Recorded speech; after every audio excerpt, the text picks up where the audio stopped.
प्रभु यीशु मसीह के मधुर और मीठे नाम में आज दिनांक 1 जुलाई दिन शुक्रवार को हम आप सब अपम के श्रोताओं का हार्दिक स्वागत करते हैं।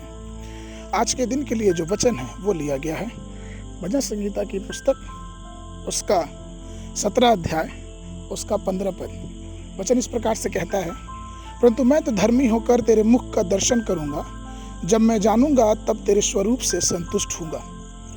प्रभु मेरे प्रिय लोगों, वचन यहाँ पे कहता है और हम यहाँ देखते हैं कि दाऊद स्वयं को दूसरों से अलग करता है और अपने विश्वास के शब्दों के माध्यम से अपने दृढ़ विश्वास की घोषणा करता है।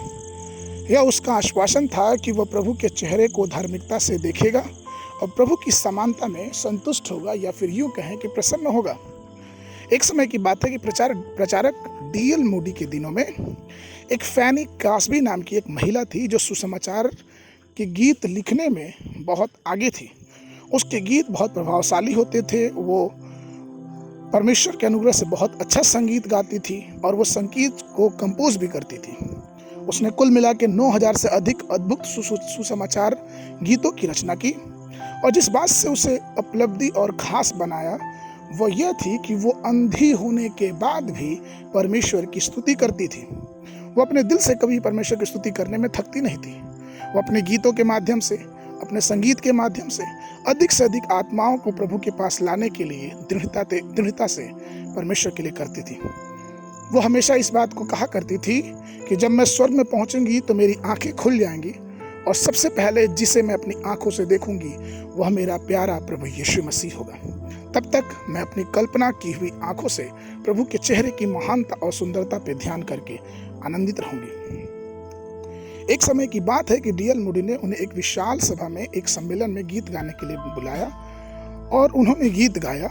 इस गीत के बोल इस प्रकार थे, किसी दिन जीवन की डोरी टूट जाएगी और मैं आपके सामने न गाऊंगी, परंतु हे आनंद, जब मैं राजा के सामने जाऊंगी और मैं उसके सामने देखूंगी और अपनी कहानी सुनाऊंगी और कहूंगी कि प्रभु तेरे अनुग्रह ने मुझे बचाया है।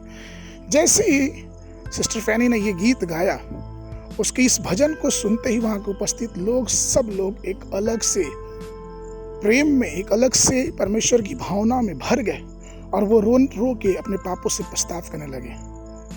प्रभु मेरे प्रिय लोगों, यह हम सभी परमेश्वर के लोगों के लिए आह्वान देता है कि हम भी प्रभु को एक दिन देखेंगे कि उसका स्वरूप क्या है, उसकी समानता क्या है। लेकिन हमें अपने जीवन को उस लायक बनाना है कि संसारिक जीवन जब तक समाप्त ना हो तब तक हम परमेश्वर को देखने की लालसा अपने जीवन में रखे रहें। क्योंकि यशायाह की पुस्तक उसके 35 अध्याय उसके 17 पद में कहा है, तो अपनी आंखों से राजा को उसकी शोभा सहित देखेगा और लंबे चौड़े देश पर दृष्टि करेगा। प्रेरित पौलुस उस दिन की बेसब्री से इंतजार करता और जहाँ पे कहता है 1 कुरिन्थियों उसके 13 के 12 पद में कि अब हमें दर्पण में धुंधला सा दिखाई देता है, परंतु उस समय आमने सामने देखेंगे। इस समय मेरा ज्ञान अधूरा है, परंतु उस समय ऐसी पूरी रीति से पहचानूंगा जैसे मैं पहचाना गया हूँ।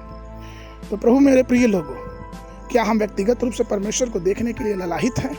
क्या हमारा हृदय परमेश्वर को देखना चाहता? अगर हाँ, तो आइए हम उसके वचन में, उसकी बातों में आगे बढ़ते जाएं, क्योंकि हमारा इंतजार, हमारा बेसब्री से परमेश्वर के लिए इंतजार ही हमें परमेश्वर को हम दर्शन कराएगा और उसके राज्य का वारिस कराएगा। आज के मनन के लिए जो वचन वो लिया गया है 1 यूहन्ना की पत्री उसका 3 अध्याय उसका 2 पद। हे प्रियो, अभी हम परमेश्वर की संतान हैं और अब तक यह प्रकट नहीं हुआ कि हम क्या कुछ होंगे। इतना जानते हैं कि जब वह प्रकट होगा तो हम भी उसके समान होंगे, क्योंकि उसको वैसा ही देखेंगे जैसा वो है। बाइबल अध्ययन के लिए सुबह के समय अय्यूब की पुस्तक उसका 20 और 21 अध्याय, संध्या प्रेरितों के काम उसका 10-24 से लेकर 48 पद तक। परमेश्वर आप सबको आशीष देवे।